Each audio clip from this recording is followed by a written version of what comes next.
waxaan nahay wahdiga dugsiyada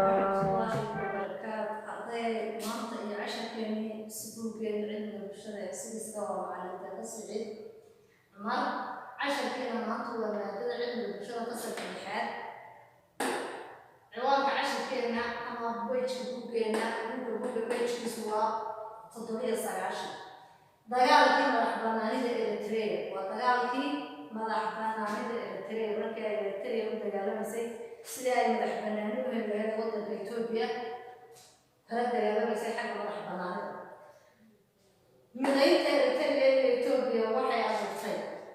kacdoon wadaninimo oo diidanaa maamulka Itoobiya markii la midaysiinayay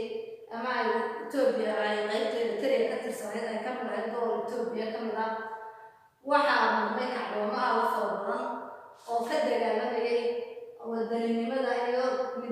ka dagaalamayay midaynta Itoobiya iyo Eritrea doonayana midnimada waddanka Eritrea oo keligeed gooni u taagan maxay diidanayeen in Itoobiya ka mid noqdaan ama ay noqdaan waddan Itoobiya ka tirsan sanadkii 1958 ayaa la aasaasay ururka xoreynta Eritrea sanadkii 1958 Eritrea waxay samaysatay urur jabhada oo la yiraahdo ururka xoreynta Eritrea oo soo gaabiyo ELF ururkaasi wuxuu dagaal ku qaaday Itoobiya si uu xornimadiisa ula soo noqdo ururkaasi markii uu samaysmay isla iyo markiiba wuxuu dagaal ku qaaday waddanka Itoobiya oo ay ka tirsanaayeen markaa waddanka Eritrea si ay xornimadooda dib uga soo noqdaan waddan gooni u taagan ayay u dagaalamayeen 1970 Eritrea waxay la kulantay abaar iyo burbur badan sanadku markuu ahaa 1970 Eritrea waxay la kulantay abaaro fara badan burbur fara badan kaas oo wiiqay dagaalka ay kula jirtay Itoobiya ama hoos u dhigay sidaa daraaddeed duruufaha adag iyo hoggaanka ururka ayaa la isku khilaafay ama la isku afgaray ururkii xoreynta Itoobiya Eritrea wuxuu isku afgaran waayeen duruufaha adag ee la soo maray abaaraha iyo burburka faraha badan ee waddanka ku dhacay iyo hoggaanka ururka ayaa la isku afgaray sidii ururka hoggaankiisa loo qaban lahaa ama ciddii qaban lahayd iyo sidii loo dhisi lahaa hoggaanka ururka ayaa noqotay arrin isku afgaran waayeen ururka xoreynta kadib ururkii ayaa lagu qaybsamay ururkii xoreynta Eritrea ayaa laba qaybood u kala qaybsamay ama ku kala jabay isafgaran waaya soo kala dhexgalay 1974 dowladda 1974 dowladda Itoobiya markii la afgambiyay markii dowladda Itoobiya afgambigu ka dhacay Itoobiya dhexdeeda naftirkeeda isafgambigu ka samaysmay maamulkii cusba ee Itoobiya wuxuu hubiyo ciidan ka helay Ruushka iyo Kuuba dowladda Itoobiya naftirkeeda waxaa ka dhacay iyadana afgambi lagu diidanaa madaxdii markaa waddanka haysatay iyagoo hubka helayay Ruushka iyo dowladda Kuuba la oran jiray sanadihii 1980 ilaa 1990 ururkii ELF ama ururkii xoreynta Eritrea guusheedii dagaalku way soo kordhaysay waayo dowladda Itoobiya naftirkeeda ayaa markaa naftirkeeda dagaal ku dhex jiray oo iyadana kala inqilaab ka dhex socday sidaa daraaddeed iyagoo taa ka faa'iidaysanaya waxay kordhiyeen guurihii dagaalka ee Itoobiya u qaadayeen 1990 ururkii ELF ayaa qabsaday Musawac meesha la yiraahdo Musawac oo ka tirsan Eritrea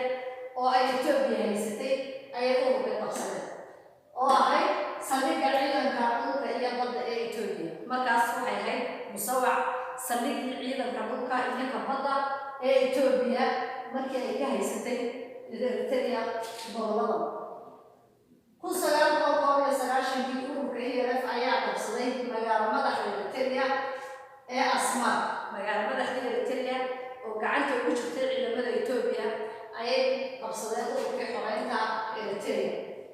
markii la jabiyay ciidamadii Itoobiya ee joogay dalka Eritrea waxaa bilaabmay kacdoono laga abaabulay dalka gudihiisa markii ciidamadii Itoobiya ee joogay Eritrea la jabiyay ciidankii xoreynta Eritrea oo dagaal ku joog ku qaaday ciidamada iyagana xagga gudahooda u dagaal ka dhacay oo iyaga naftirkooda afgambi ka dhex dhacay sidaa daraaddeed waxaa isbedelay ama waxaa xoog la saaray sidii looga saari lahaa Itoobiya Eritrea waxaana dhacay kacdoono fara badan kacdoon haddaad maqasho waxa weeyaan